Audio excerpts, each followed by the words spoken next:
ഏകദേശം 18 വയസ്സ് പ്രായമുള്ളപ്പോഴാണ് അക്കാസ ഡീമണായി മാറിയത്. അന്നവന്റെ പേര് ഹക്കൂജി എന്നായിരുന്നു. ചെറുപ്പത്തിൽ തന്റെ അച്ഛന്റെ ചികിത്സയ്ക്ക് ആവശ്യമായ പണം കണ്ടെത്താൻ അല്ലറ ചില്ലറ കുറ്റകൃത്യങ്ങളൊക്കെ അക്കാസ ചെയ്യുമായിരുന്നു. ഓരോ തവണ പിടിക്കപ്പെടുമ്പോഴും അധികാരികൾ അവന്റെ ദേഹത്ത് മാർക്കുകൾ ഇടാൻ മറന്നിരുന്നില്ല. പിൽക്കാലത്ത് ഡീമനായപ്പോൾ തന്റെ ശരീരത്തുണ്ടായിരുന്ന മാർക്കുകളെല്ലാം അവനെ യുണീക്കാക്കുന്ന ബ്ലൂ കളർ മാർക്കായി മാറി. മറ്റ് ഡീമൻസിൽ നിന്ന് ഏറെ വ്യത്യസ്തനായ അക്കാസ സ്ത്രീകളെ കൊല്ലുകയോ കഴിക്കുകയോ ചെയ്തിരുന്നില്ല.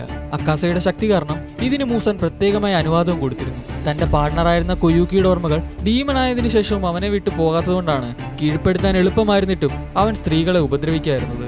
ആയുധങ്ങളുടെ സഹായമില്ലാതെ കൈകൾ മാത്രം ഉപയോഗിച്ച് ഫൈറ്റ് ചെയ്യുന്ന രീതിയായിരുന്നു ഈ ഡീമന്റേത്.